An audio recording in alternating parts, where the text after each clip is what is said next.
Welcome, everybody. Welcome back. This is the second Dornsife College Economic Forum that we've had.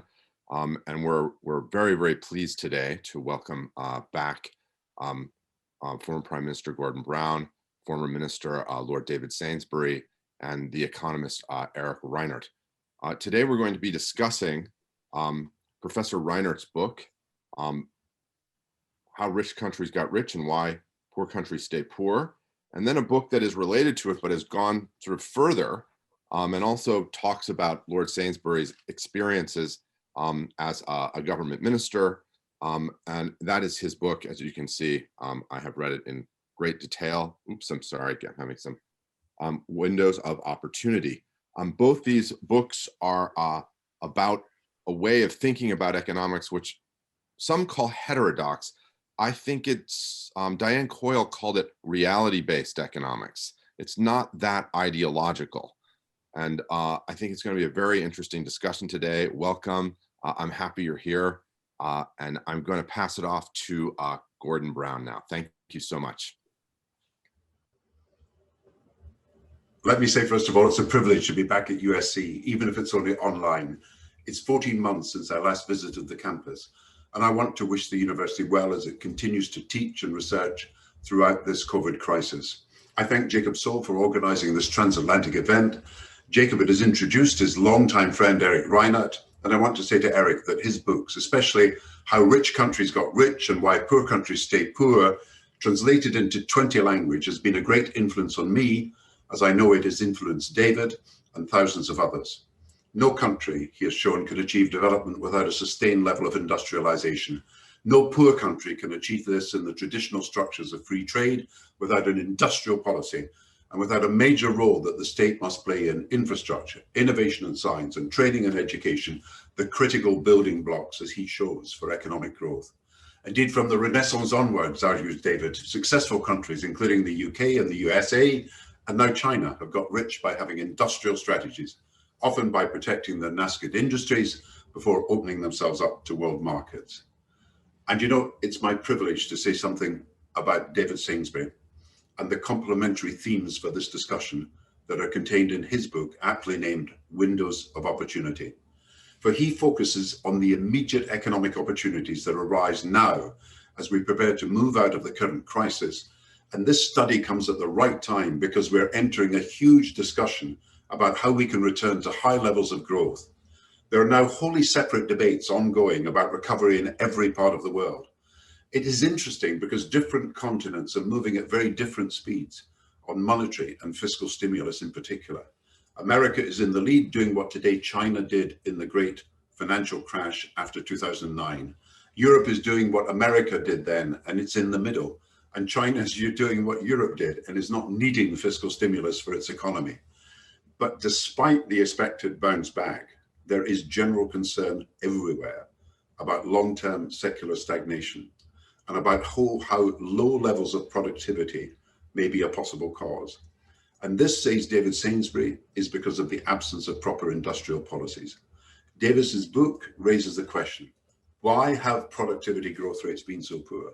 Or put it another way, can countries prevent the loss of competitive advantage in the world markets other than by increasing the production efficiency of their firms through innovation?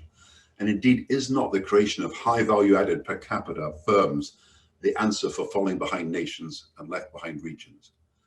Now, David's book arises from experience of a lifetime of service to British industry, British science, and British education. I can say without any fear of contradiction that David Sainsbury was the most successful science and innovation minister that the United Kingdom has ever had.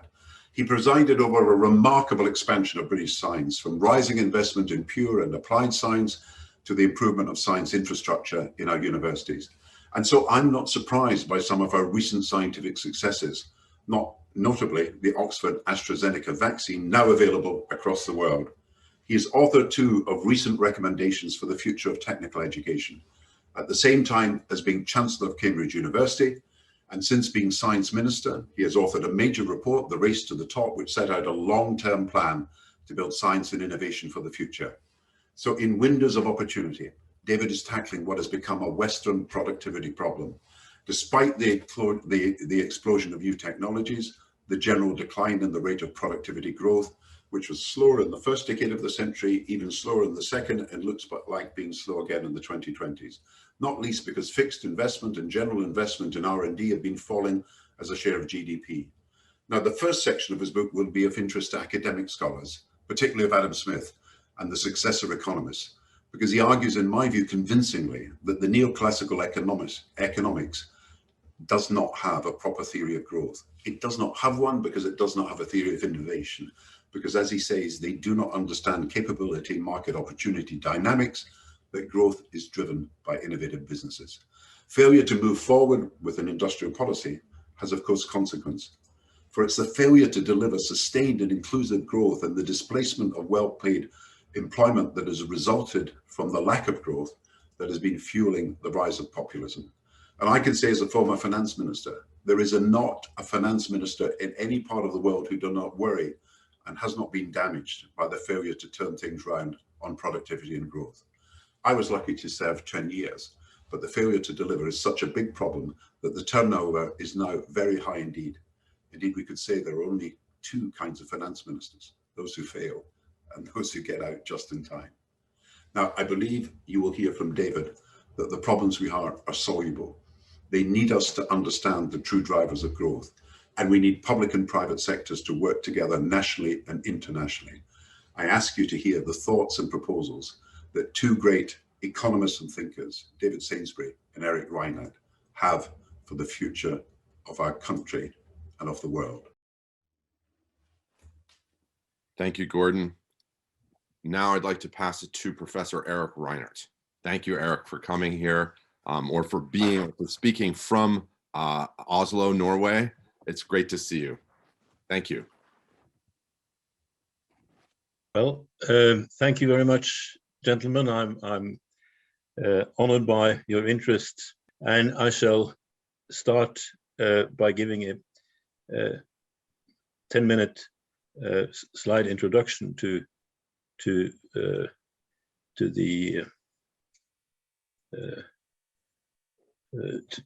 what are the basic ideas in the book.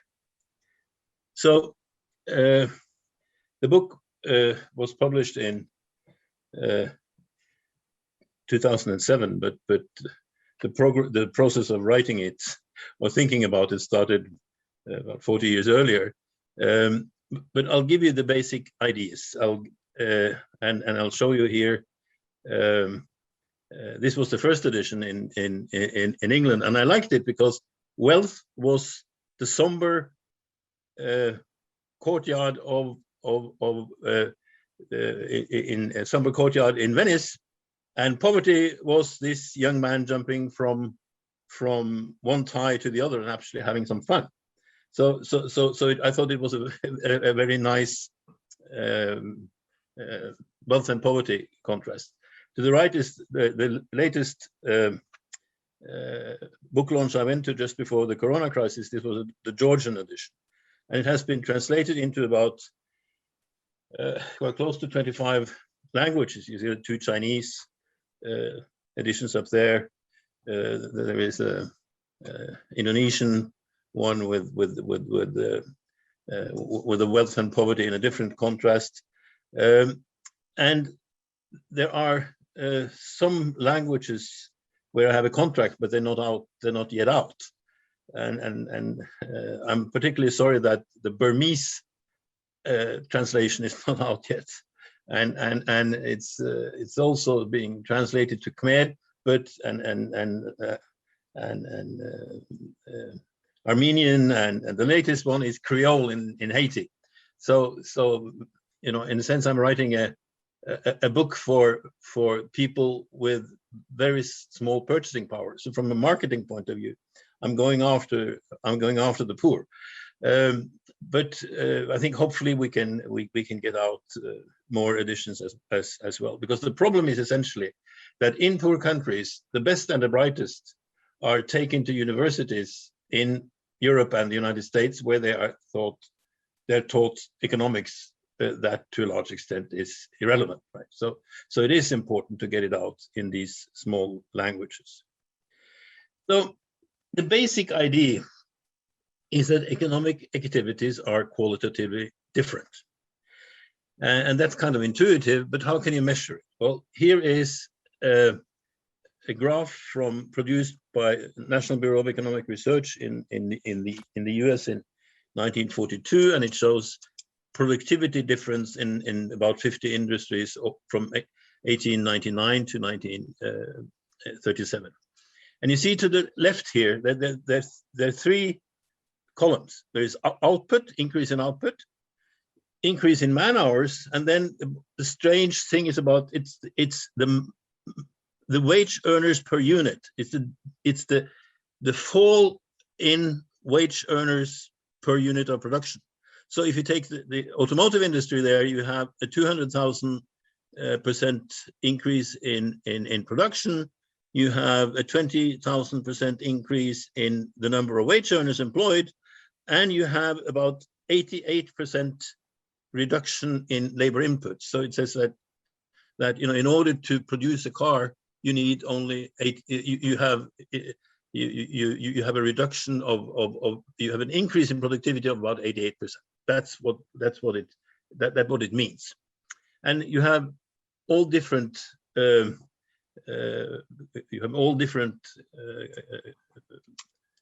industries here, and over to the right you have carriages and wagons and sleighs and linen goods and shoes and boots over here, right? So, and there is something you can observe here, which is called Verdon's law, after a Dutch economist, that there is a connection between the increase in output and the increase in productivity. So the economic activities that had a largest increase in production were also the ones with the largest increase in productivity. That's kind of intuitive that it's you invest more when production goes up and then productivity goes up. So this is important. So in the old days, all countries had these economic activities. They had some great economic activities and they had some bad ones, locomotives and sleighs, etc.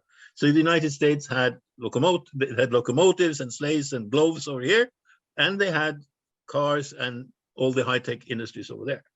And the scaring thing with globalization is that the left type of economic activities tend to be produced in the rich countries, and the technical losers tends to be produced by the poor.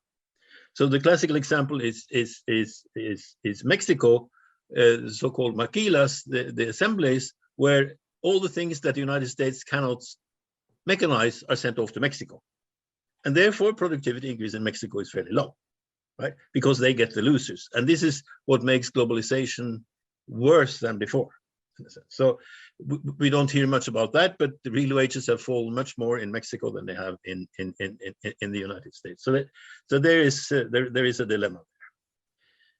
So one of the things I brought with me from Harvard Business School into all this was an article in Harvard Business Review called "Profit from the Learning Curve." The point is that if you are producing where the learning curve is steepest at the moment, you make a lot more money than when the learning curve is flat. So here you have in the US, in 1850, you needed 15.5 hours to produce a pair of men's shoes. In 1936, it was down to 0.9, but already in 1900, it was 1.7, right? So if you look at St. Louis, Missouri, who had the Olympic Games in 1904, well, they got rich because of shoes, United Shoe Machine, right? And then now, the rich countries export when the learning curve is steep, and they import when the learning curve is flat. And if we look at this from another point of view, as a productivity explosion, you can see here the increase in productivity in cotton spinning during the first industrial revolution. So here you have the average annual increase in productivity in England at the time was more than 25% annually.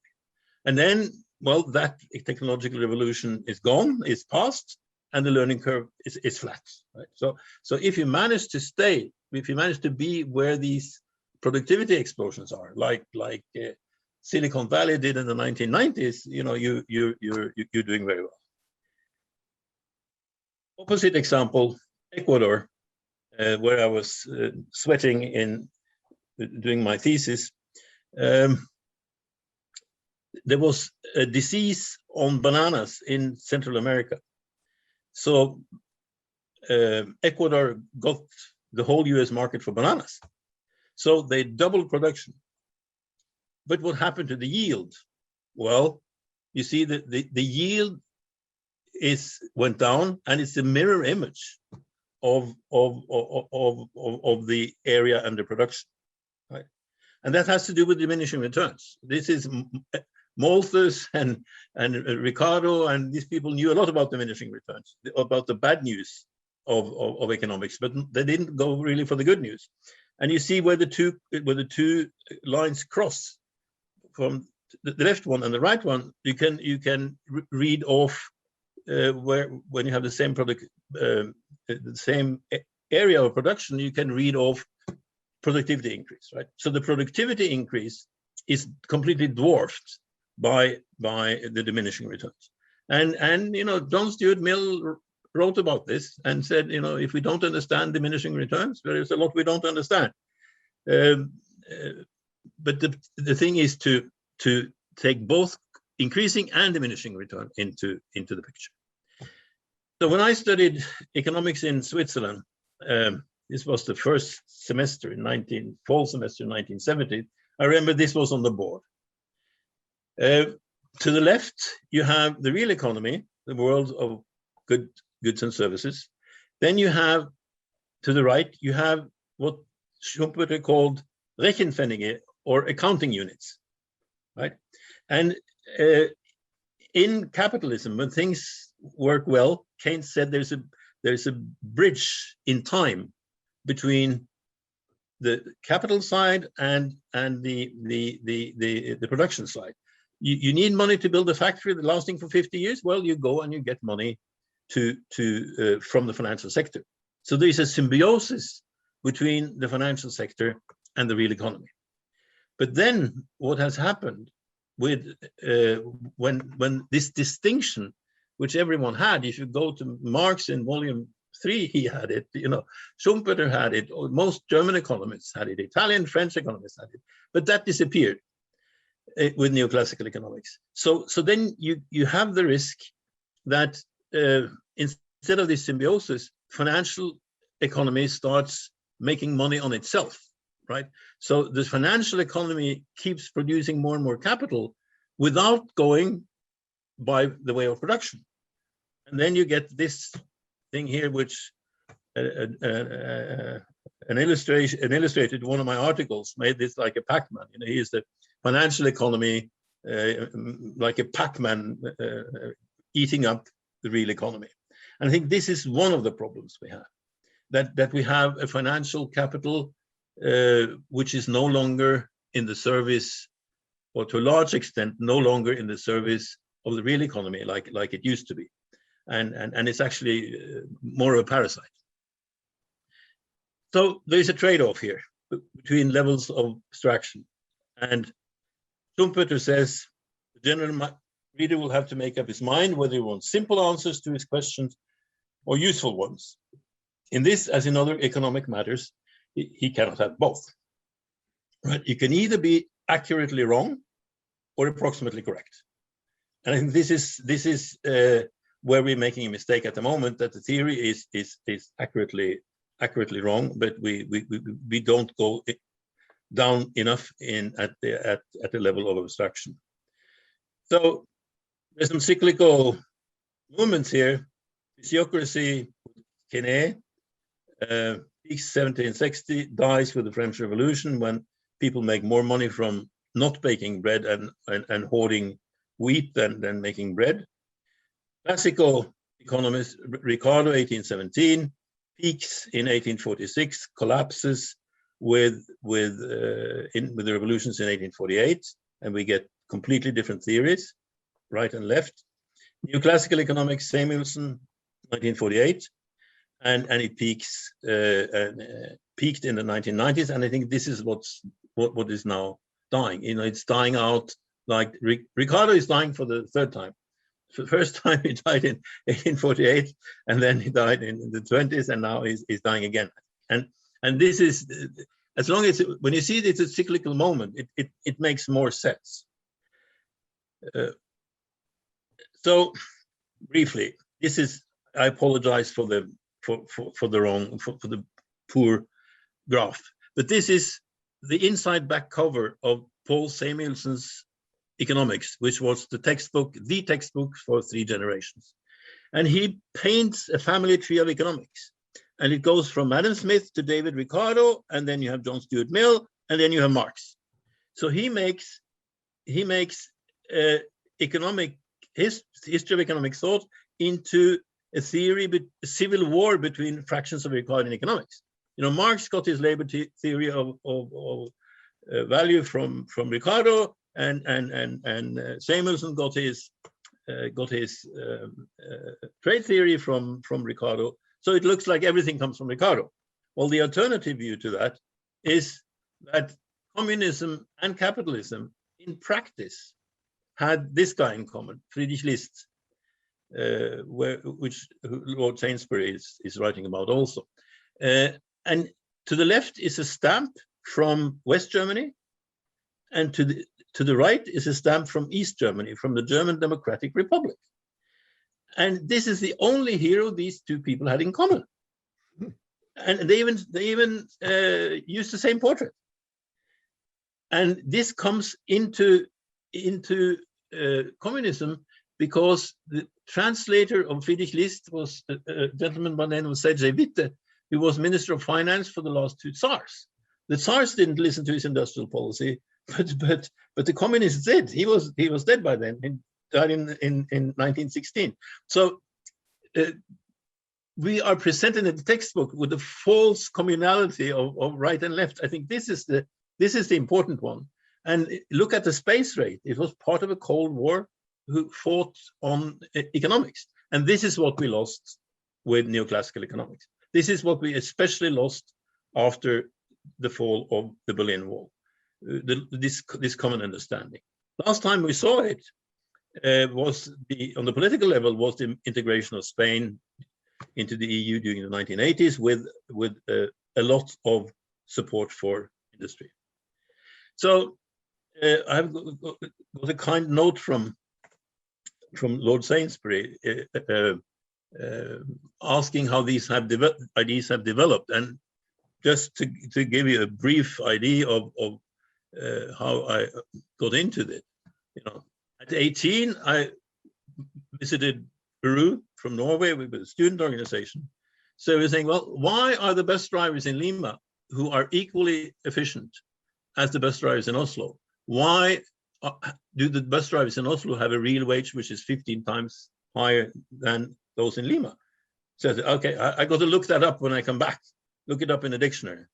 And I didn't find a good answer. So I wrote a thesis about it, and 40 years later, I wrote this book. So I studied economics at the University of St. Gallen in Switzerland, where I had professors who had been educated before World War II. So I got the key ideas from the German historical school, which happens to coincide pretty much with the ideas of the US old institutional school, right? So I was fortunate enough that I could pick up when economic theory was against my common sense. I could go to people who had that old common sense.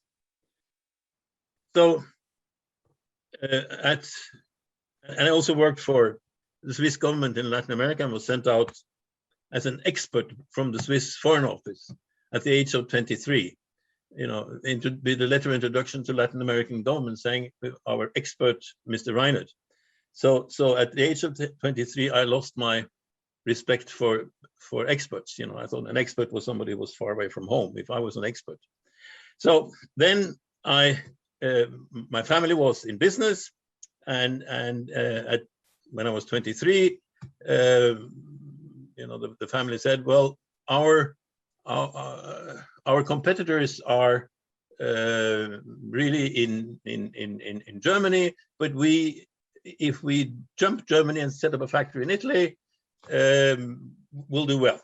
So, and they said, you know Spanish, you can go and set up a factory in Italy. Well, at the age of 23, when you've done that, you're less scared of things, right? So it has been this back and forth between theory and theory and practice. So then I got my MBA at Harvard, which kind of supported all the intuitive things. Companies maximize profits, nations maximize income to people, and the important factors are the same. And also then my wife, who was a newly educated librarian for the School of Librarianship in Norway, got a job at the Kress Library at Harvard Business School. And the Kress Library was specialized in economics before 1850. So I could go there for lunch and have a lunch with my wife and leave to these wonderful oak panel rooms and look at economics. And her boss had a hobby of collecting economic bestsellers. He had collected 40 bestsellers, more than 10 editions or more before 1850. He had 40. And then he gave the project to my wife and myself, and we are now up to 103 bestsellers. And the bestsellers are interesting because there are completely unknown books today that were bestsellers. And you will find that in England, there were a couple of economists who wrote about the importance of machinery. David Ricardo said, well, if you have machinery, the price will go down. That's the only thing that will happen, right, in this third edition. But you find these people who lost out in history, but were bestsellers at the time. And I think this has been very important for my development. So I wrote a PhD in economics, international trade, and the economic mechanisms of development. And I'm finishing now in the US way. Well, there is good news and bad news. The good news is that this is an excellent thesis and it's important, but the bad news is that you will never get a job at university because there is no demand for such theories. So the professor said, well, you have an MBA from Harvard, you will survive.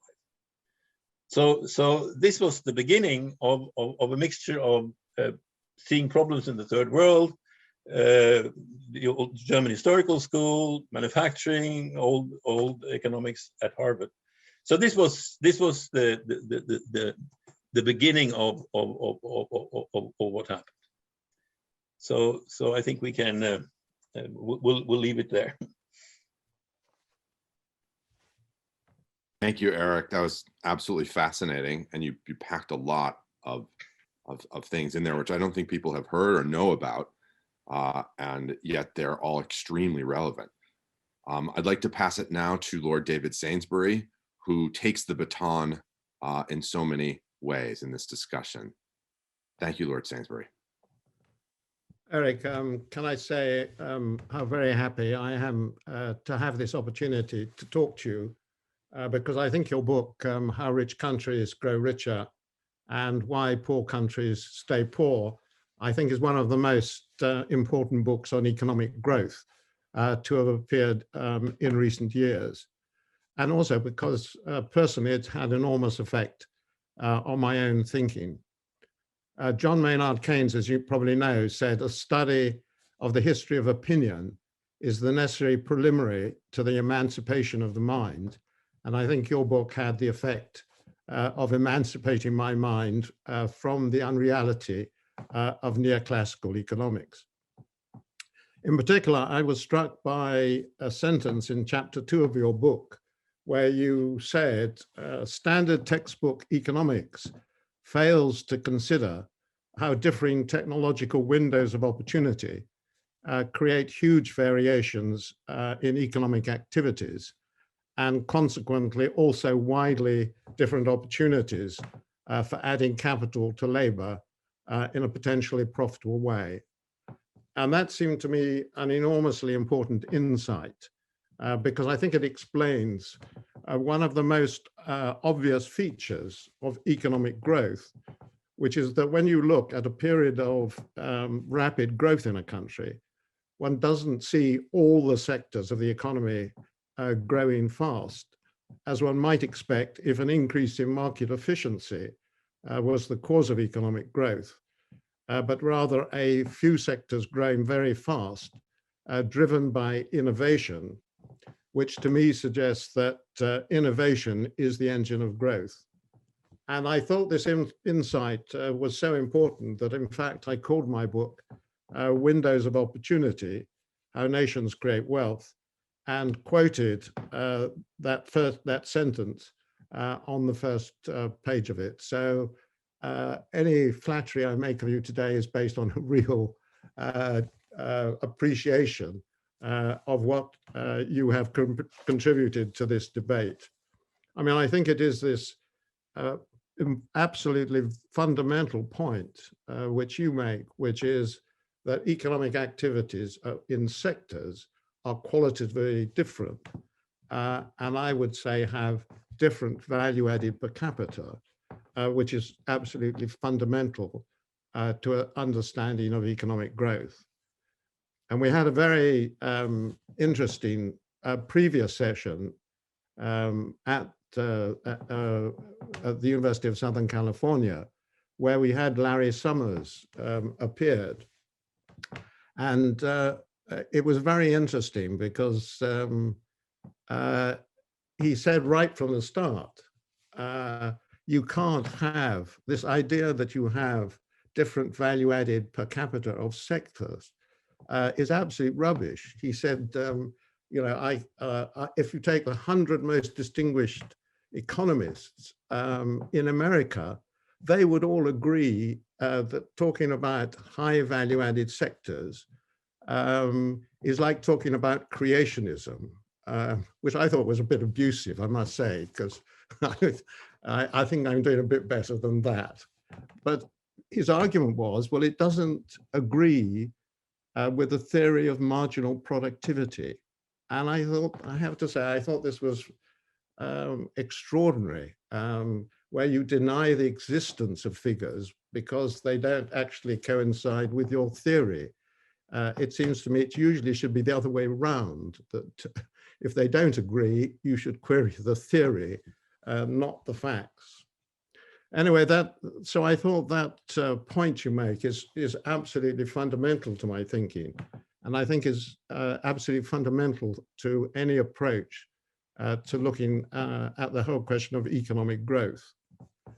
And what I did in my book, I think, is no more than take that idea and then look at what actually happens in countries if you look at the value added per capita performance of different sectors of the economy, and what you find, and any shift between them, because obviously the growth rate will be affected if you shift economic activity from high value added sectors to low value added sectors.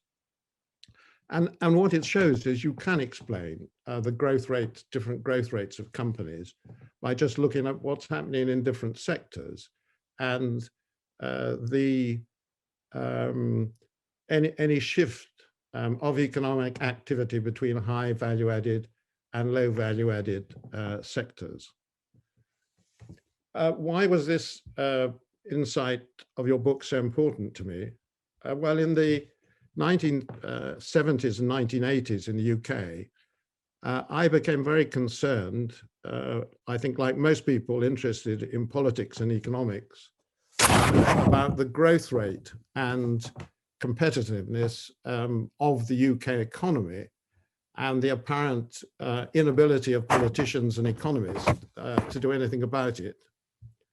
And then in 1982, I read a book called Minding America's Business by two young Americans called Ira Magaziner and Robert Reich, later of fame in Bill Clinton's administration, which explained that the poor growth rate of the USA was due to a loss of competitive advantage in the high value-added sectors of the economy, and suggested how the competitive advantage of American industry could be improved.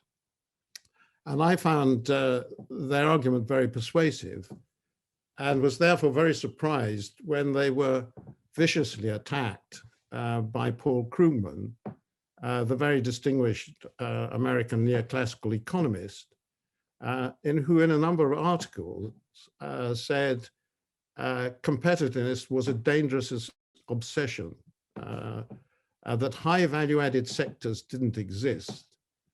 And the essential thing was still to teach students the insights of Hume and Ricardo. And I found it very difficult to make any sense of these two opposing views. After all, on one side, you had a famous Nobel Prize-winning economist, and on the other side, you had two young Americans who had written a book, which seemed to me to make a tremendous sense. And it was only when I read your book, How Rich Countries Got Rich and Why Poor Countries Stay Poor, that I was really able to come to a view of my own and decide that the best theory to explain growth rates of countries was in fact one based on competitive advantage and innovation. And I came to that view because I think you showed clearly in your book that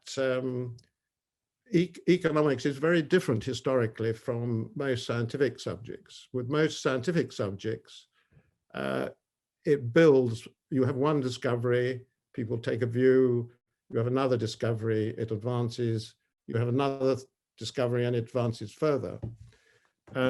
Economic history is completely different. As you rightly, I think, describe, and it was a completely new thought to me, what you find is there are two lots of economic thinking, and they proceed in parallel, and at any one time, one theory has more prestige than the other, but you wait a bit and the other comes back. And it seemed to me that what was interesting about this was when you looked at countries which had really developed and done well, they were almost always led by people who took not a neoclassical view, but a production point of view on the economy.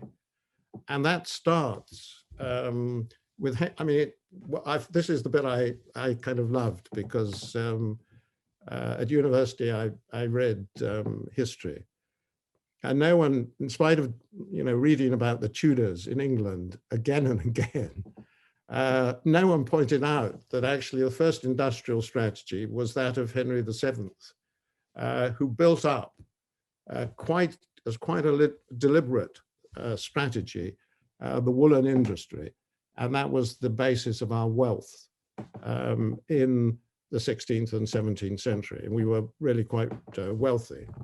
But you find the same thing in America after the War of Independence, where again, Alexander Hamilton understands that you have to have tariffs if you're going to protect your nascent industries.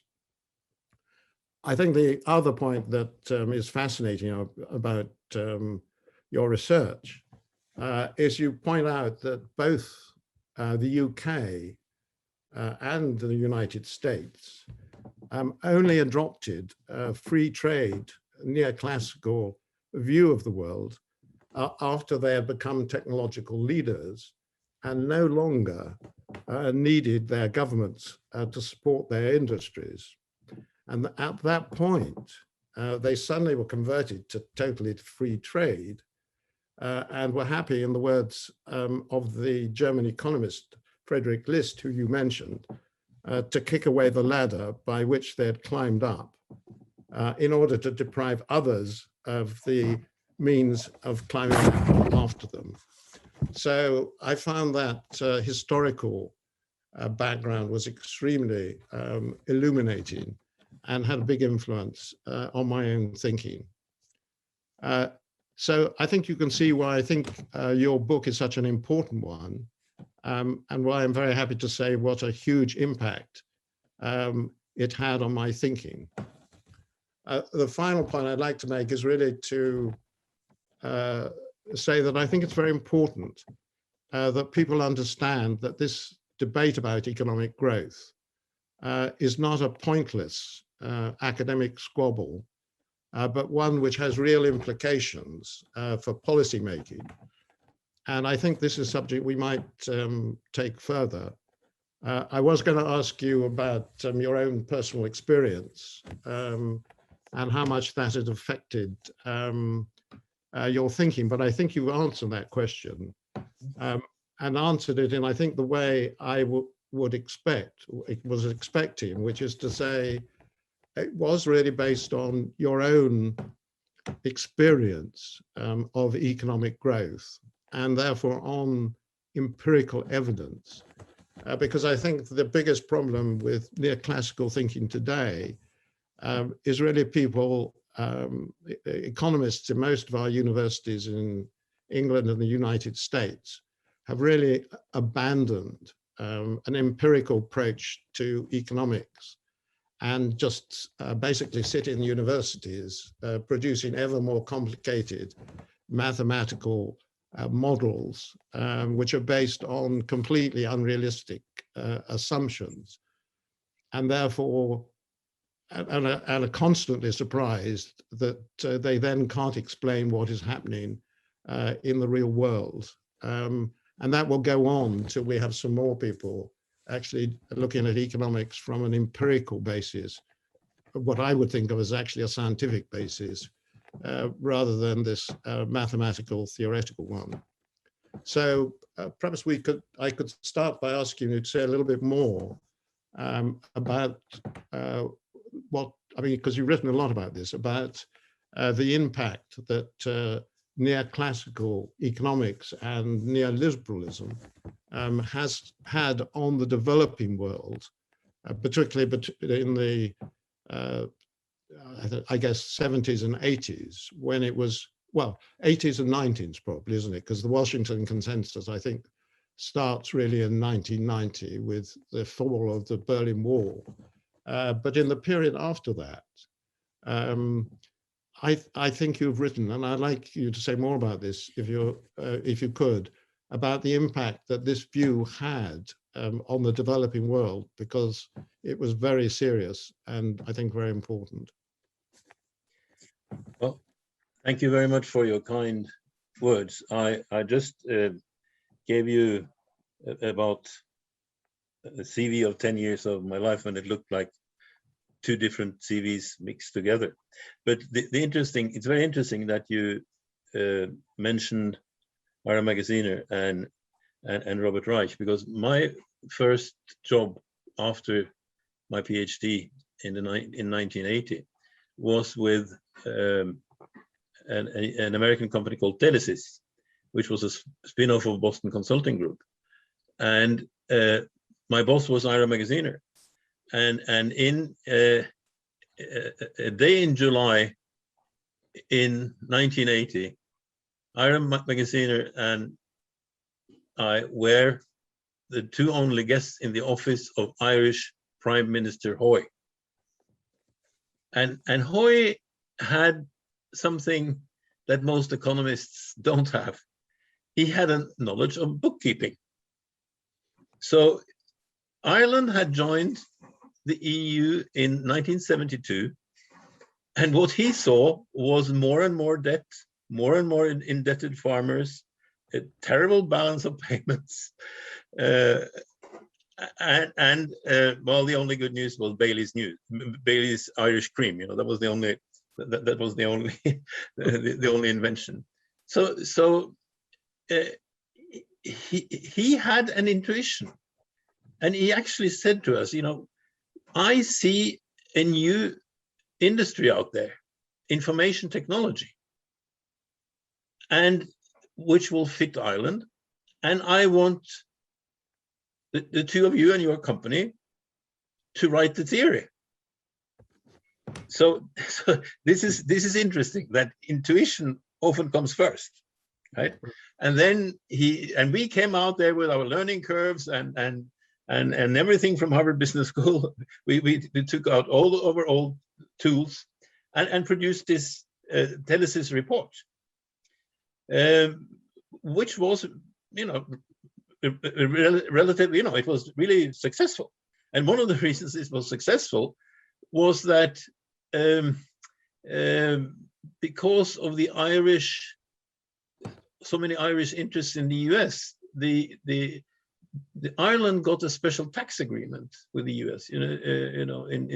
American companies are taxed on their income worldwide, and if you give a tax break if Guatemala gives a tax break to American companies, well, the US government will take the money. Not with Ireland. They got this special agreement, which meant that it actually, if American companies paid low taxes in Ireland, they would actually save taxes also in the United States. So it was a combination, I think, of his insight. And I also discovered that, in some countries, memory lasts for a long time. And the last book to be burned by the hangman in the United States was a book by the name of The Commercial Restraints on Ireland, written in the 1760s by the provost of Trinity College, Mr. Heli Hutchinson. So 1699, England had prohibited the export of wool and cloth from Ireland. They say you can take linen, right? And that really was very bad for the Irish economy. And similar, and so he wrote a complaint that you shouldn't, you are underdeveloping us, England. And that book was published anonymously, and that book was burned by the hangman. And I managed to get a copy 30 years later, bearing the stamp Ex Libris, Board of Trade. So I got the English government copy. So these things which have tied long-term history to recent events have been very important, and you see that the principles are very much the same. And I think Robert Reich, who was the Minister of Labor under, as you know, under Clinton the first years, who wanted to raise minimum wages, and he got 99.9% or no, at least 99.5% of US economists against him, because of course the market should set the wages, right? So if we do some counterfactual history and say, well, what if Mr. Reich had got his minimum wage higher in 1993? Would we have avoided some of the problems in the United States now? So there's a cost of not listening to that, and both Magazine and Reich are heroes, are heroes in my book. So, but one of the problems here, I think, is you expect that this is an emperor's new clothes problem, as one of my professors said in the 1970s. And Gunnar Myrdal said, sooner or later, people will see that this theory is naked, right? And people will see the alternative. But it's so stubborn; it goes by generations, right? And I was invited 2 years ago by the OECD to write a history of economic policy since the OECD was founded with the Marshall Plan in 1947. And I said, wow, 2 young people in the OECD who wanted this story. And then I produced my chapter, and I'm invited in, and there's also an elderly gentleman there. And I understood that this elderly gentleman, he threw out everything which was too contradictory to neoclassical economics. So the theory goes on, and you wonder about these institutions. Should you actually close them down, or can you reform them? And I think the answer is that, well, I don't know. I don't have a good answer, but I now see an Italian economist, Mariana Mazzucato, at UCL who's coming up and saying intelligent think. I think about innovations and she's being attacked both from the right and the left. And I think the problem here is that the stuff we are saying is neither right nor left, because and therefore we are being attacked from both sides. I think the important thing in this is to get across this message that of the harm that neoclassical economics has done. I think your point about Ireland is enormously interesting, because I think this it's a very clear case where this idea of a comparative advantage was misused by the British government, in a sense, to defend colonial policies. And those colonial policies was, if you're a colony, you should stick to low value added agricultural products and not get into manufacturing. That's what comparative advantage, the law of comparative advantage says. But as you say in your book, what you're then saying to countries is you must specialize and focus on being poor. I mean, if you specialize and focus on your comparative advantage, which currently is low value added, which is exactly the wrong advice to be giving them. And what you should be saying, no, follow the example of say South Korea, which dramatically had a very forced industrial policy to get into industry and out of agriculture, and compare that with something like Somalia, which was more profitable back in the 1960s, and is now gone nowhere because it actually followed the idea of the law of comparative advantage and remains poor. And I don't think people realize, that what is now still taught, which is you should concentrate on where you specialize, is exactly the wrong policy for developing countries. And we need to say more about this. And I would be very interested to hear your views on, because you've written a lot about the impact that, say, the Washington Consensus had on developing countries during the 80s and 90s. And I think if you could say more about that, that would be of interest, because it's a really pretty awful story. It is an awful story. Let me just a note on Somalia. If your family is starving, well, in the end, you go into illegal things. You become specialized in piracy. And if you look at the drugs in Colombia, Bogota was the most industrial city in South America.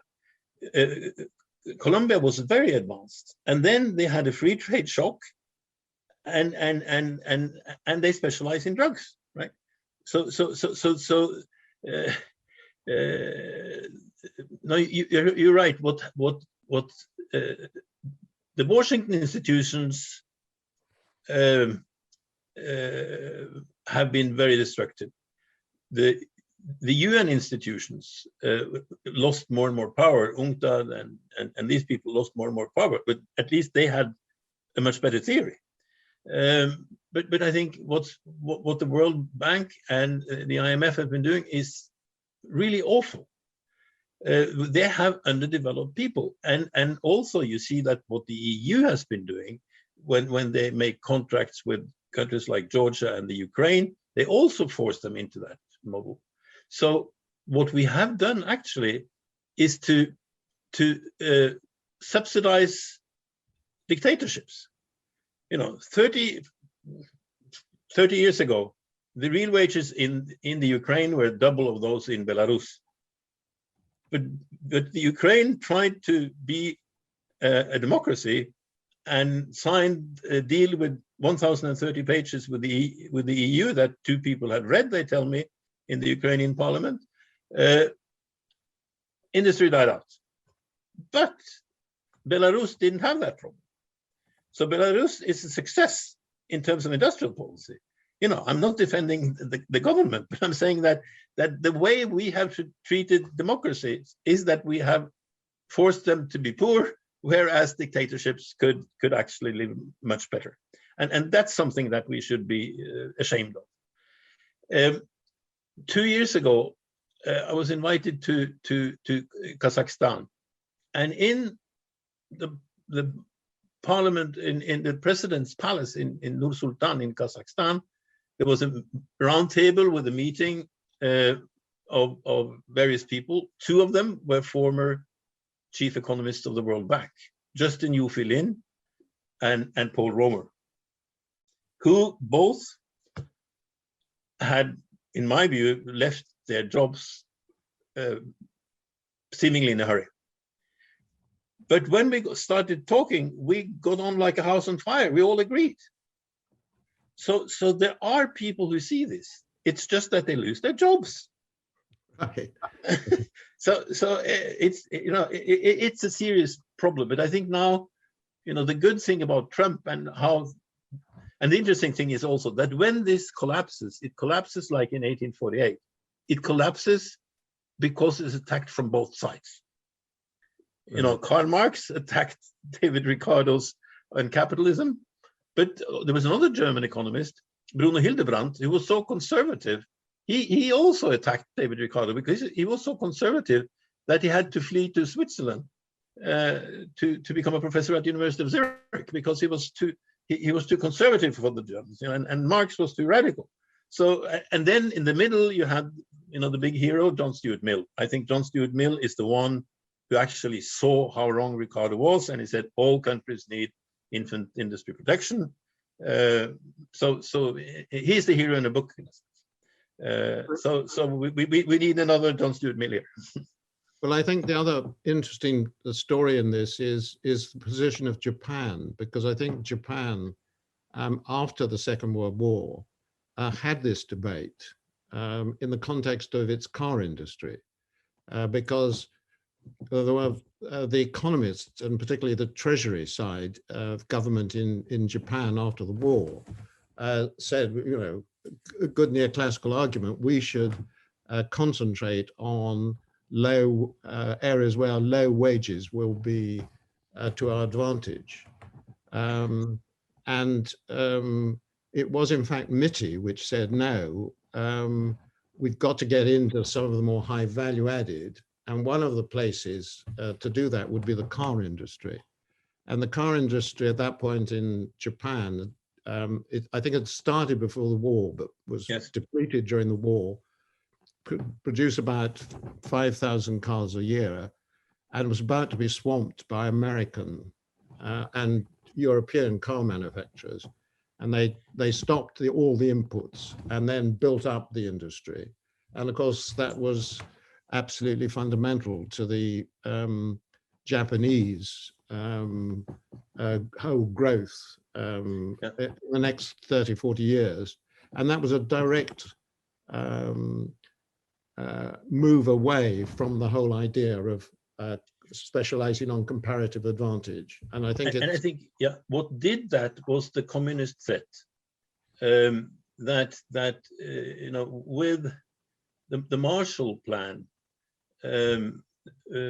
Marshall was, of course, you know, a 5-star general during World War II, and he saw that this deindustrialization plan of Germany, Morgenthau Plan, actually reduced wages in the 3 Western sectors of Germany, but East Germany continued to develop.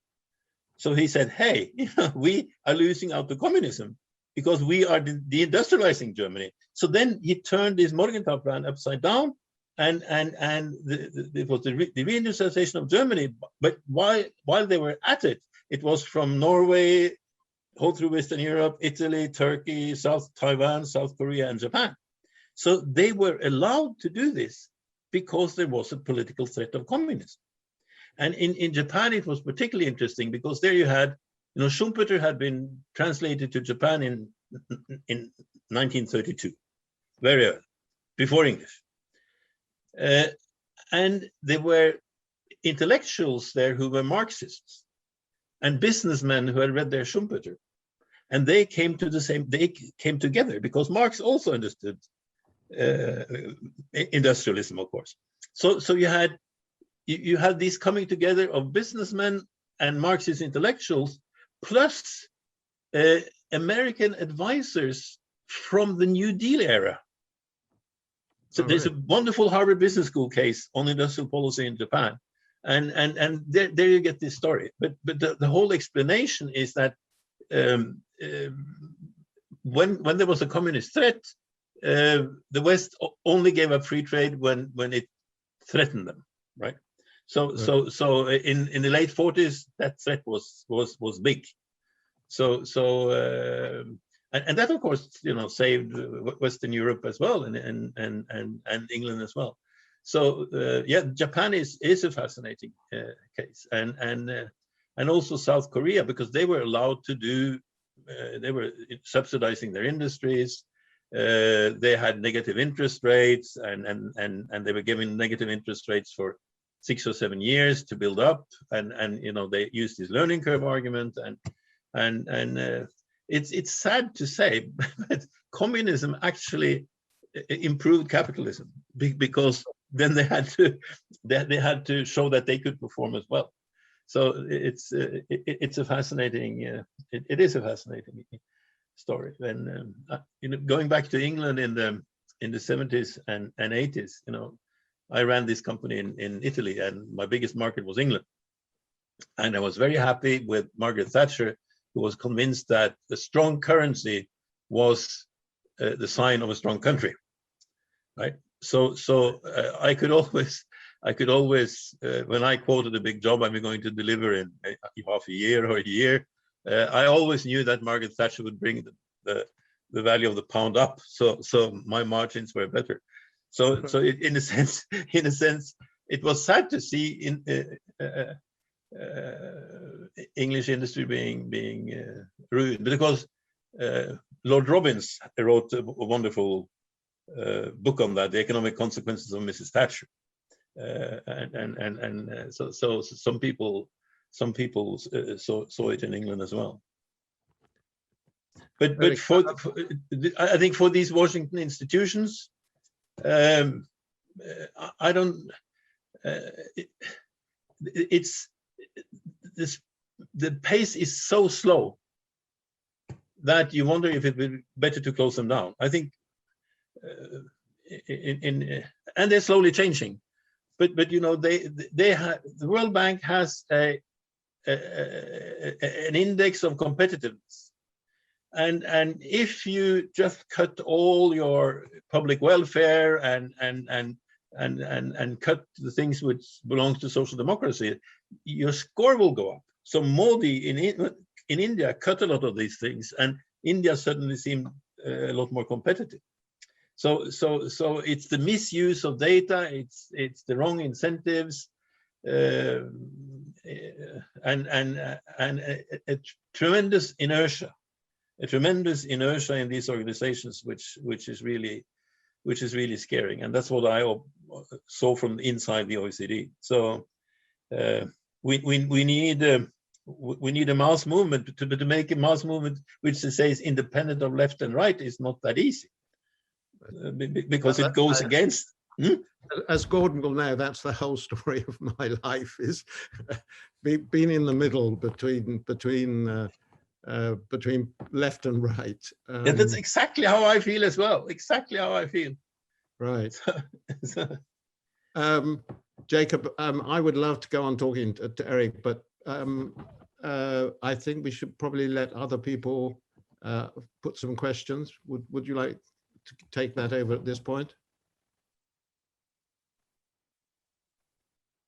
First, I'd like to make a couple comments, and then I'm waiting for questions from the audience. Those of you in the audience, if you have any questions, please feel free to send them to us. I wanted to just note, though, I'm not, even though there's a sort of sea change going on, I'm not necessarily completely optimistic. This is still one of the most used textbooks in the United States. One of my students, who I think is with us today, noted that he had been assigned it. Actually, there was another student yesterday and said, that he actually recognized that the book was useless and had not actually used it in the economics course. But I also wanted to note there's a section here on Adam Smith, which really startled me because it basically boils Smith down to the statement that only decentralized market economies work. And then he has a section called Adam Smith would have loved Uber, which is the most historically ludicrous statement I've ever heard. I mean, Adam Smith would have really hated Uber, and there are a whole, really not liked Uber. He didn't like low wages. He didn't like big companies. He was suspicious of them. And he didn't really like technology either. He was not attuned to it. So we're up against a lot. I also want to note that Krugman plugged his own textbook the day before yesterday in his own op-ed. So I do think that we're up against a lot. And in my discussion at Columbia Business School, I was really shocked that there was absolutely no room for anything but sort of neoclassical nostrums. And I wanted to sort of get both of your opinions on this question. And actually, I was delighted that, David, you brought up Japan, because I was reading last night about Chinese economic policy between the 70s and the 90s, and how it really sort of starts with looking at Japan because they had done so well. One of the things I have a sort of sense, and I have this kind of intuitive feeling, that one of the reasons we're having this sort of economic and cultural turmoil in the United States is because we were told, and actually Friedman said this in his visit to China, that China would not rise unless it completely freed everything, both all of its companies and its political system. That did not happen. So essentially, China takes in all this neoclassical theory of efficiency, but it also looks at having Japanese industrial strategy and some German industrial strategy, and I actually think some of these guys were actually looking at older things too, figures like Colbert as well. And China takes this sort of bizarre middle road of sort of macro communism and micro capitalism. And the Americans were told it was impossible essentially for them to get where they got. And when they have arrived here in the past decade, I think it's left many Westerners and actually Europeans as well sort of in shock. We were told it couldn't happen. So now that it's happening, it's causing this kind of crisis of conscience in the West. And yet I don't see the right responses. I don't see people saying, hey, how did the Chinese do that? We ask these questions. There are books that are answering these questions, but still I see in the teaching of economics, I do not see this history in the mainstream. And I feel like there's a huge disconnect between the rise of Singapore, China, Korea. I've been reading about industrial policy in Taiwan recently, which David talks about, and that got me interested. So I followed up actually from David's book in looking at Taiwan, which is a country I work in a lot and really fascinates me because it has really been sort of free market, but with a government creating serious strategies and points, as David would say, windows of opportunity of technological excellence and expansion. So I wonder if you both might want to sort of think about or respond to this idea. How did we sort of get here? I believe we're in a kind of crisis still, a crisis of economic thought, a crisis of wealth, a crisis of culture. And then how do we get out, given that these are just these kind of monolithic things? In fact, in my new book, which is not coming out until next April, I attacked this book in my introduction. My editor said, never start a book by attacking another one. I don't mean that's a strategic idea, and I took the advice this time. But I'm still startled by the staying power of a book that it literally is patently wrong from the beginning, and yet it's the main book in the United States still. So I'd like to get your thoughts on this. Erik, do you want to go first? Okay. Yes. Thorstein Veblen, the US economist, said that there is esoteric knowledge, which is very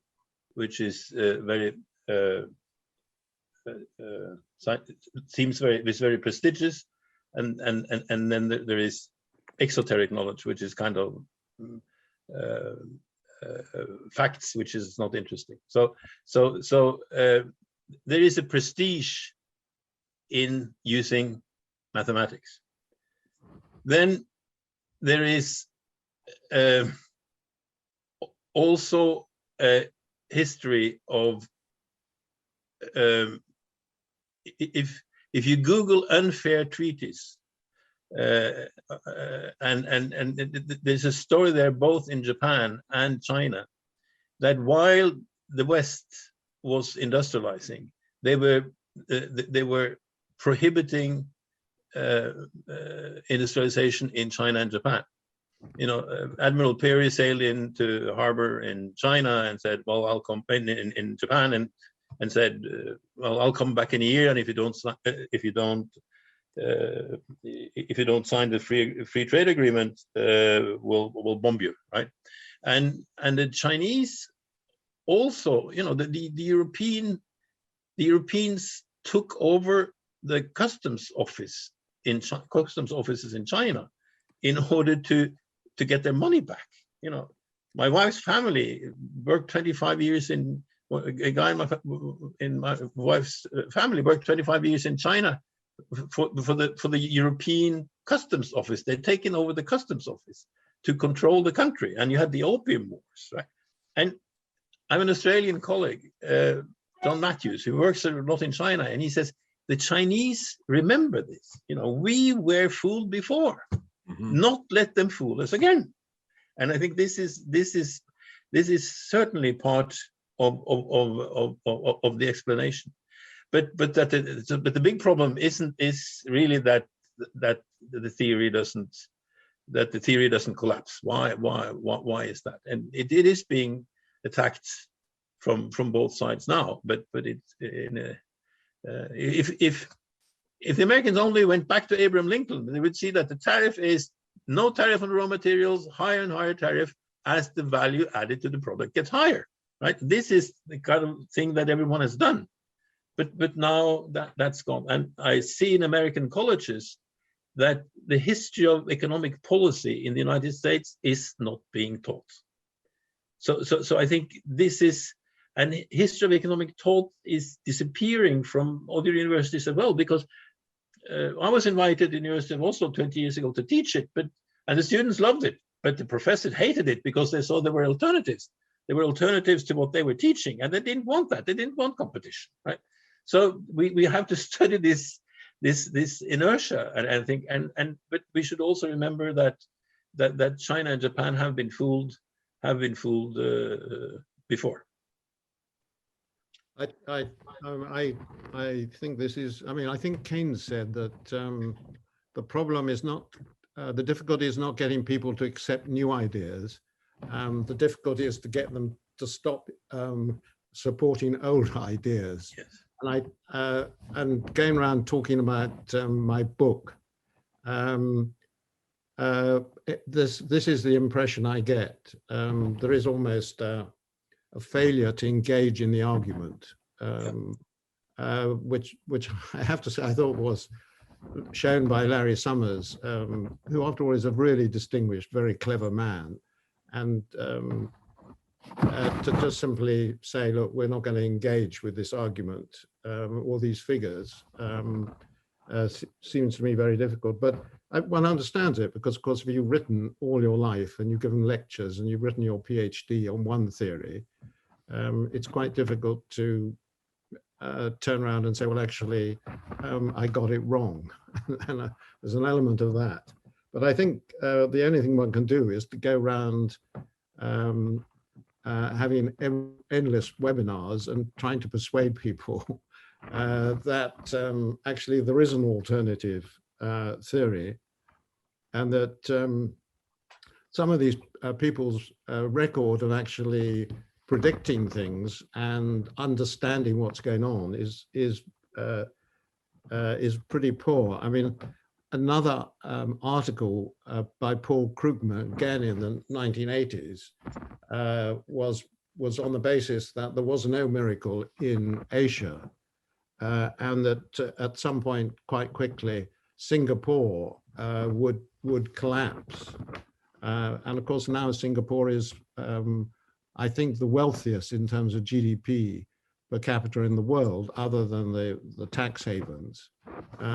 So, I mean, the combination of rather bad predictions and I think at the moment a failure to explain why the G7 countries all have low rates of productivity growth is something that just needs to be constantly pointed out, because for economists, and I mean, in England, there was recently an LSE survey which asked distinguished economists in contact with LSE to explain why there was a low growth rate in the UK.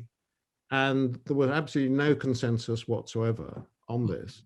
And it seems to me, for economists to say we can't explain growth rates in countries is an appalling situation. I mean, it's like doctors saying, well, we can't cure people, or, you know, we're a firefighter, we can't put out fires. What economists are there to do is to explain why there is low growth rates or high growth rates. And a failure to do this is something one's just got to keep pointing out, is a failure of the profession. And I think the only way you can do is talk to students and get them, because they're, I think, certainly in quite a lot of countries, economic students are now getting rather fed up because they do see that they are being taught things which really have no particular value in the outside world and don't seem to address these questions that everyone else is concerned about, like economic growth. So I think one's got to try and talk to young people and young economic students and say, look, there is a different point of view that can be put across. Yeah, to put in a quote from Keynes in a letter to General Smuts, I think it was 1916 or something like that, when he says that if the world has gone off track, there is only thing that will work, which is relentless truth-telling, which will work in the end. So I think what the two of us are doing, we're trying to follow this advice of relentless truth-telling, and hopefully it will work. You know, they listen to Keynes after a while, and I think he had this wonderful thing that he was able to change his mind when he got new facts. Yeah. And I think this is what most people don't. Schumpeter said that nobody changed their mind after 30. Maybe it was exaggerating, but you know, these Harvard economists, you know, Summers and Mankiw, that with the book here, they clearly are into that, and that's why I could have crossed the Charles River and got my PhD in economics from Harvard, but that I thought it was irrelevant, and I found a couple of people up at Cornell who were actually questioning things. So one thing we should aim at as more diversity between universities. They're all teaching the same thing. I think it would be, if you could have a conscious policy that in this university we teach that, and in another university we see the world from a different angle. So it's the lack of diversity which also makes this problematic, I think. I think that's right. Great. We've got some questions from the audience, and here's one that I think might be of interest. Returning to what we were talking about in Ireland, are there any other nations that you think this could happen to, especially since technology is the pinnacle for development? So what nations perhaps do we see as having this possibility now to make leaps and strides via a technology and innovation-based economy today? Are there sort of up and coming places which are using this strategy or could be using it? Well, should I try? Well, unfortunately, the answer which comes to mind is China. But I think the big problem is that there is no middle income countries anymore. Those were the ones who died out. And I think the biggest problem is for instance, Africa. It's also Latin America where wages have been falling. You know, Latin America got deindustrialized first, then Russia got deindustrialized, and 50% of real wages were lost, and now it's hitting us, but which is kind of the third wave. So I think instead of focusing at, you know, we can't all be Silicon Valley, but we can all manage to have a decent standard of living. And I was sitting in an OECD meeting 3 years ago with a lot of African countries around a big table, and I said, I think Trump, if we take Trump's idea of protection, it can be used in Africa in order to reindustrialize Africa, not at a very high level, but let them make relatively simple things. And there were a lot of Africans nodding around the table. So I think the big problem is to get these middle income countries back, and then they will make they would make fairly advanced things, but at a relatively higher wage. So you would want to integrate Africa economically in, I don't know how many units. You would want to get the same thing going again that was lost in Latin America in the 70s. Tremendous wage loss in America, in Latin America in the 70s and 80s particularly. So I think these are the main questions. But I think if you want to look at a very successful strategy, which is in a country which is relatively easy to understand, it's Singapore. You know, Harvard Business School classmate of mine has run the investment company there, and he wrote a book called Neither Civil Nor Servant, and his name is Philip Yeo, and that Singapore story I think is very interesting, and that could be something to try to emulate. I've got a couple questions here, and then I also have a last question as well. This is from my student Alex Granda. How does the emphasis of greater individual and national savings rate early in a nation's economic development help, as China has done since it is known as a nation of savers, as well as reinvesting those savings rather than consumption spending to help shape the dynamic capability model in achieving economic growth? Well, I'm not sure that the savings thing in China is that important. You know, I think that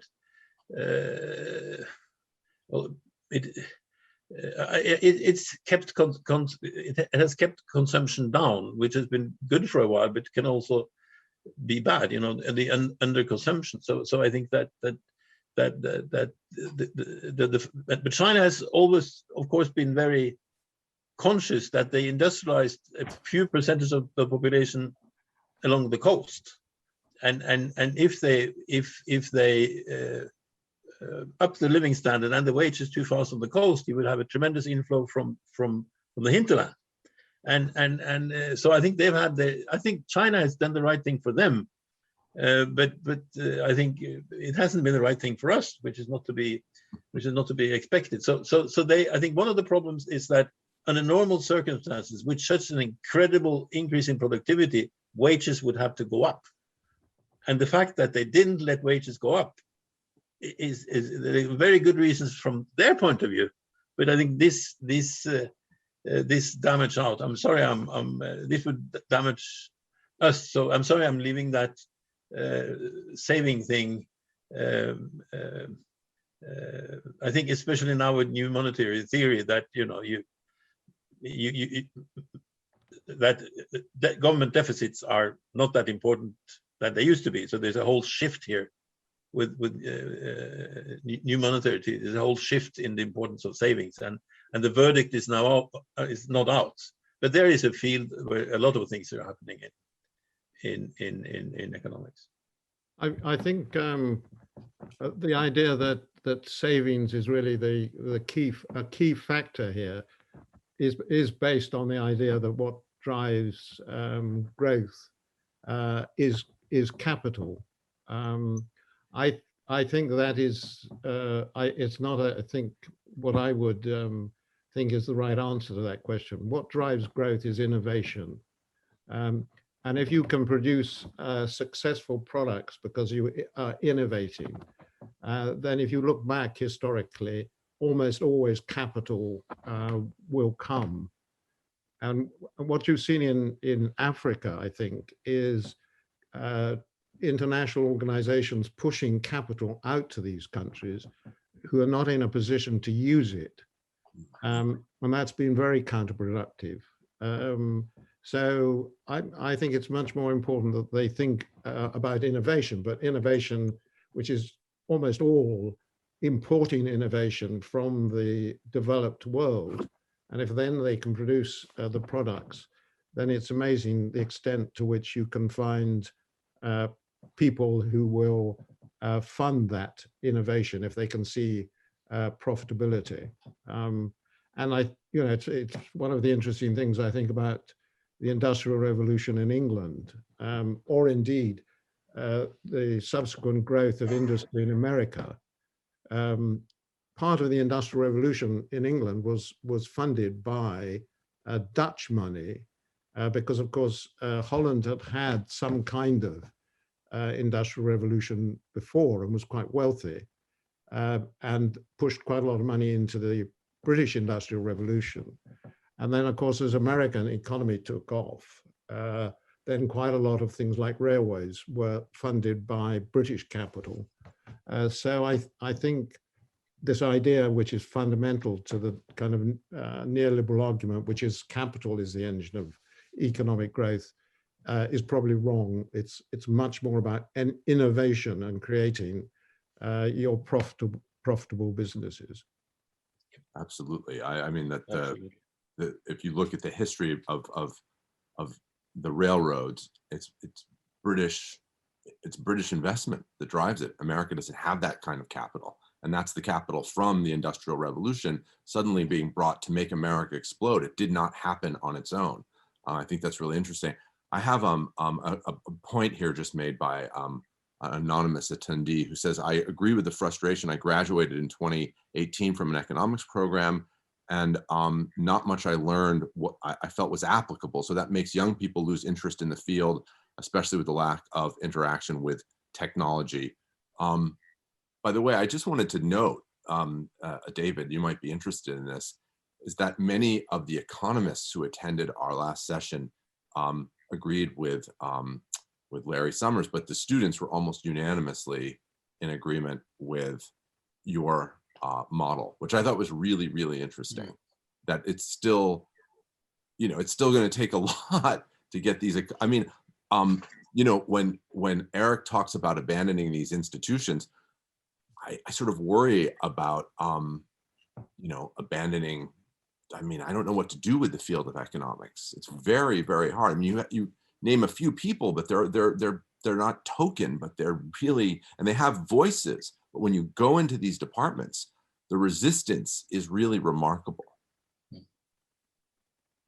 I must say, I'm absolutely delighted that the students were on my side, and that it wasn't the professors. I would have been quite worried if it had been the professors. Yes. No, I agree. Same thing here.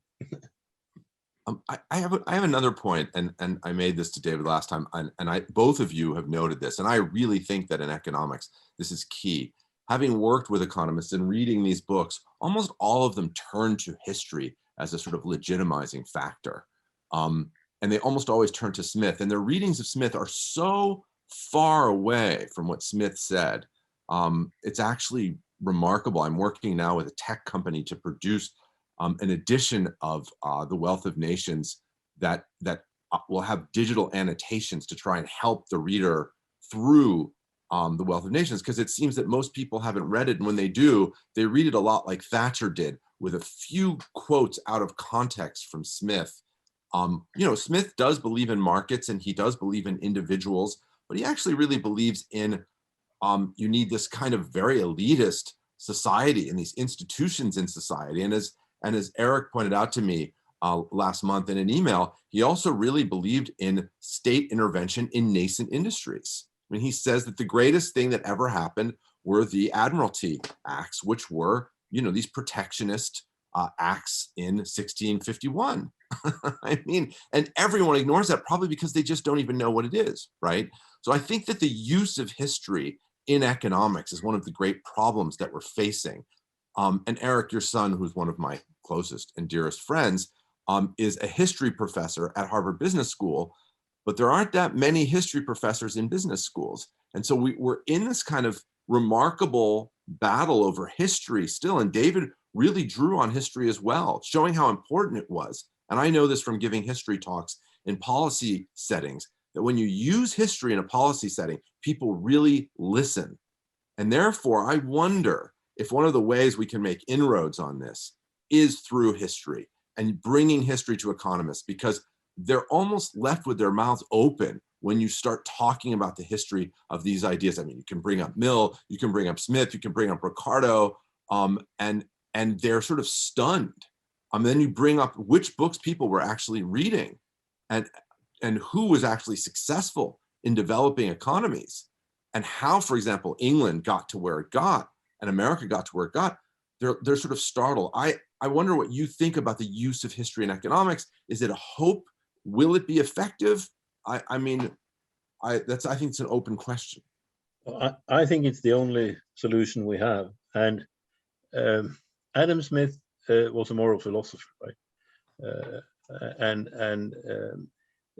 He also changed over time. If you read his Theory of Moral Sentiments from 1759, he would actually say that when we support industry, it's not to help the customer, and it's definitely not to help the producer. We do it because of the great system of government. And how can you reconcile that with neoclassical economics? So people have read, as you say, Adam Smith very selectively, and the invisible hand was what kept the planets around the sun. His first book, which everyone tries to forget, is about astronomy and the invisible hand. In the Wealth of Nations, all the pages he mentions it once. And what does the invisible hand do? Well, after a long time of protection, the invisible hand makes English customers prefer English goods. That's right. What the invisible hand does. It's a result of the successful policy that you mentioned. So how can't we manage to tell people this? He also talks about it being society, and his vision of society, for example, is a society of institutions. It's a Lockean vision of society, because if you read his essays on jurisprudence, he really is clear about that. It's a secular reading of Locke, because Locke really talks about the fall in the Garden of Eden as the main driver of economics through private property and sin. And that's a completely different story. But I am really shocked at how I've been looking at all these versions of Smith and Smith online, and all these quotes are taken out of context. And so when people read him, by the way, it's very hard to read Smith without understanding the intellectual history of the time, whether it be astronomy or Ciceronian moral philosophy. And so reading him is very hard. So I wonder how we use history to do that, given also the lack of focus now more and more on the humanities and on these periods. I think it's an uphill battle, but I do think it's one way of coming at this, because economists are sort of left startled, but they almost always start, neoclassical economists, with an origin story from Smith, which happens to be completely untrue. But David, I wanted to throw that to you. Yeah, I mean, I think Adam Smith was one of the world's great economists. What I think is wrong is that he sort of deified, and everything he said is taken as a sort of biblical gospel, and he got some things very badly wrong, partly because of the period he lived. I mean, the Industrial Revolution was just starting, but he didn't really pay any attention to that.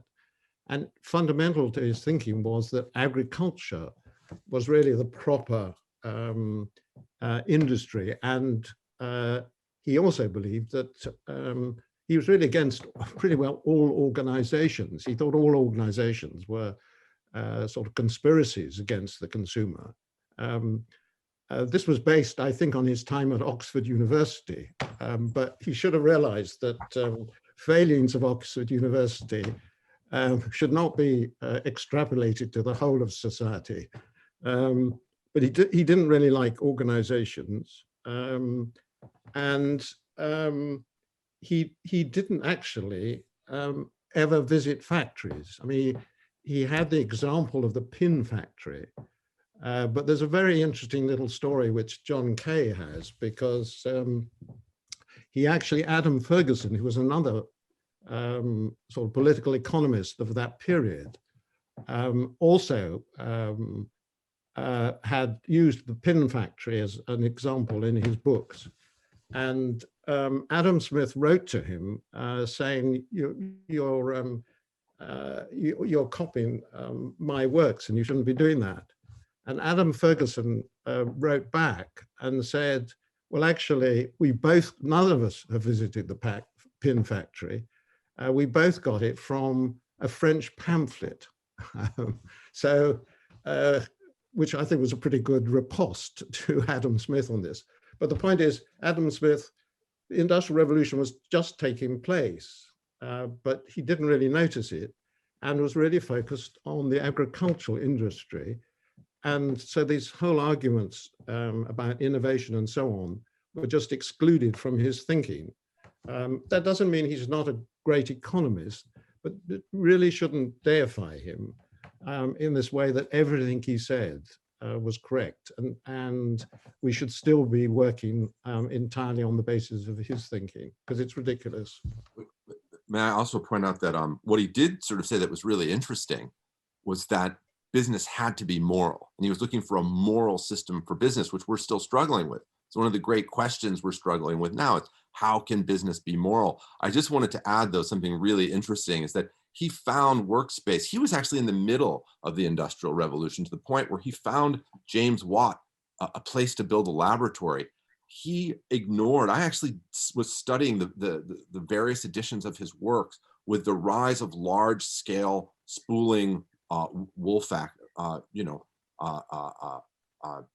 textile factories. By the time we get to his later editions of the works, Britain is filled with these factories. I mean, as one French visitor said, by 1770, you went to northern England, there were more chimneys than there were church steeples, and people were walking with clocks, and the French had never seen this before. France was a bit behind it at that point.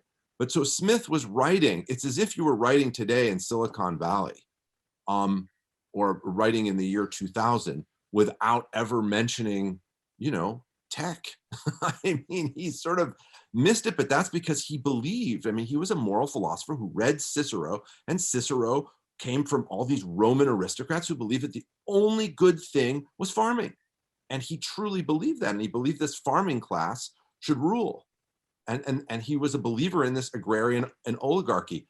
I'm really startled that that is not, for example, in this book, which leads me to believe that someone like Mankiw hasn't actually read it. And I do think this is an issue and a problem.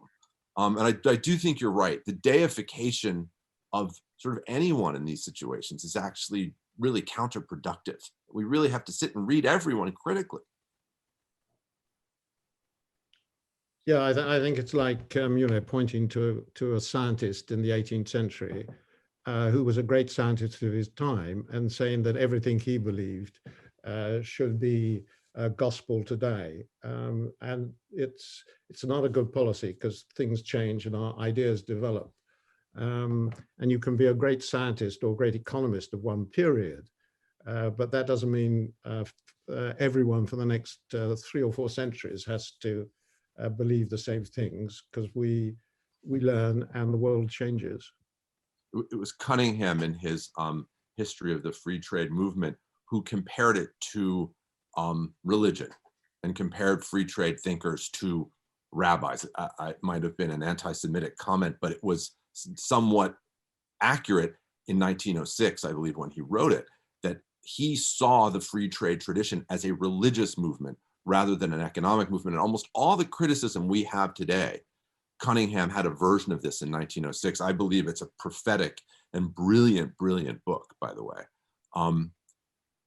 I just thought maybe both Erik, you and David would like to sort of sum up right now and sort of give some last thoughts and maybe a last exchange before we wrap things up. This has been really great. Okay, well, I think it's been very interesting. But if you look at Adam Smith, I know we have somebody from Scotland here also. There were two other economists from Scotland who, like the guy I mentioned in Ireland, were very much in favor of manufacturing, and that was James Stewart.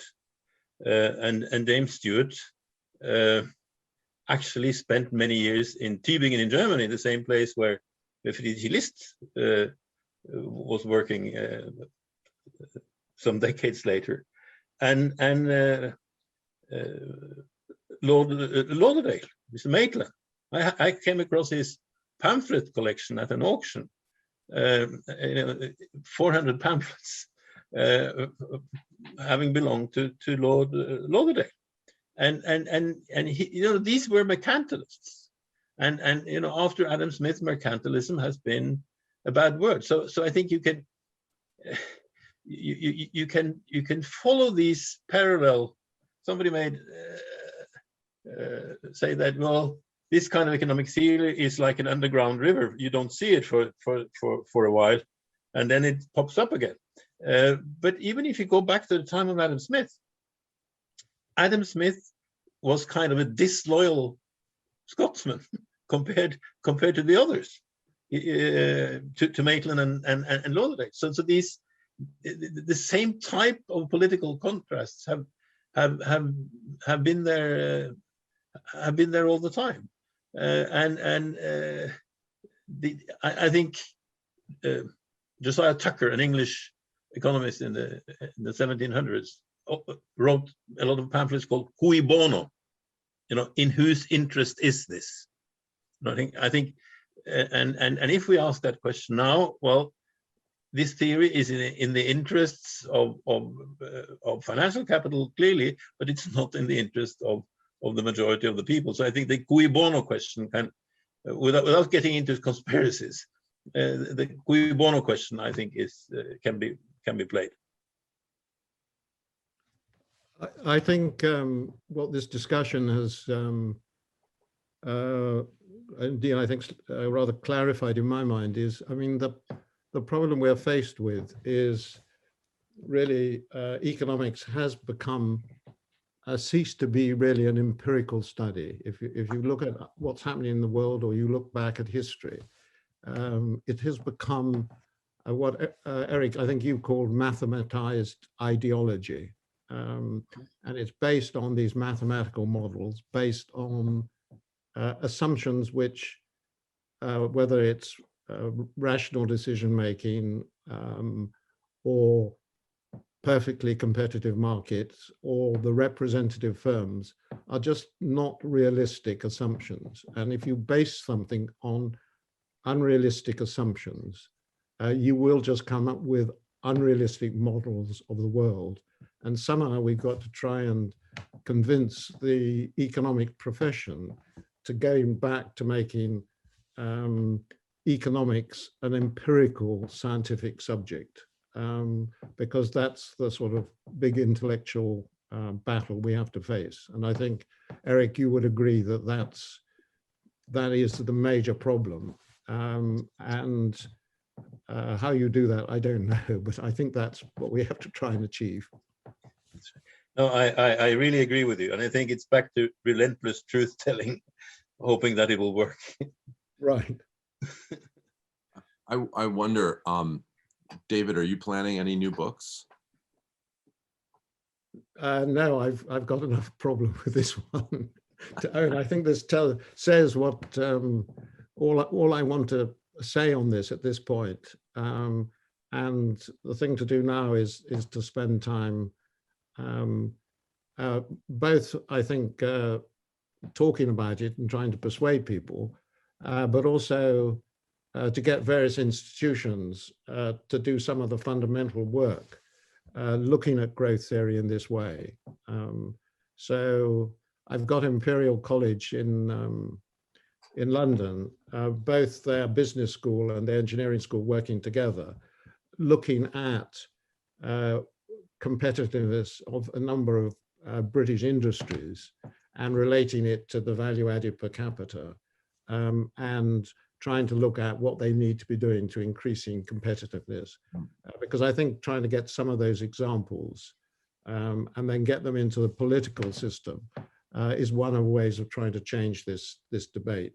But I don't think it's a quick answer to the problem. But I think hammering away at just getting more and more of the evidence that these theories can explain what's happening on economic growth, and then what are the underlying things that you have to change, whether it's technical education or R&D or corporate governance, and trying to persuade the politicians of this as well as the academics. That's the thing to try and do. And I'm not certain another book would help. I think the thing is just to keep hammering away at trying to get this message across. Erik, I know that I work very closely with you. Erik sees sort of no real separation between history and then very pointed forms of intellectual history and his own economic thinking. I wonder, Erik, what you're working on right now. Well, Edward Elgar asked me to put together a book on uneven development. Why is it that we don't get factor price equalization? And that was too tempting. So I'm working on that. And then I have a contract with Springer. Werner Sombart was a very interesting German economist, and he wrote a history of capitalism, which has been translated into a lot of languages, but it was never translated into English because all US economists until the 1950s had to read German. Right. So we found a translation that Princeton University Press never published in 1939. I thought it was because of the war, but it was because of that translation. So we're spending, my wife and I are spending a lot of time getting this English translation right, because it is very perceptive. He knows Europe. He spent a couple of decades in Italy. He knows that capitalism originated in Italy. He sees this from all different angles. If objectivity is seeing things from as many angles as possible, this guy has done an excellent job. And then it's the idea of the bestsellers, which I already explained. And you find that in the 1930s, in the 1830s, there were people in England, bestsellers in England, writing about the importance of machinery, right? So it wasn't only Ricardo who didn't bother with machinery or said it was just lower prices. There were others as well. And this is fascinating, discovering people who were bestsellers, more than 10 editions before 1850, and they're gone. So those are time-consuming hobbies. Excellent. Well, I think with this, we might wrap it up and say thank you to Erik and David again, and Gordon. It was really a fascinating discussion. And I don't think we're hearing, this is another thing, I think we have to have more of these discussions all around the world, because I think people who haven't heard them before might really find it eye-opening. Again, because this is not an ideological discussion. And that's, I think any sort of country can embrace what one is discussing here without being anti-market or pro-market or anything. I mean, well, I think this is very pro-market, but not in the neoclassical sense. So I think this is a very useful type of discussion, and I would like to see more of it sort of everywhere. And that's what we're trying to do here at USC. So I'd like to thank you all for coming today. It was really wonderful. And we're going to continue these discussions at USC with Gordon and David and Erik. I hope you will continue to be part of this. and we're very, very grateful. And we've learned an enormous amount also in using Erik, your work, and David, your work in the last 2 sessions has just been enormously helpful. And I know that our students have gotten a lot out of it. In fact, it's changed some of their trajectories professionally. And one of my students, Alex Granda, is here, and he said that the last session changed everything for him. So, you know, if we touch one person, I think a really brilliant student like Alex, who just won a scholarship to look into these things, this really matters. So I think we're doing something good, and that feels good. So thank you very much. Thank you, Gordon, as always, for being here, and also taking it as a good sport, the rereading of Smith. I know it's a struggle. You being the representative of Smith's hometown in Kirkcaldy, Scotland.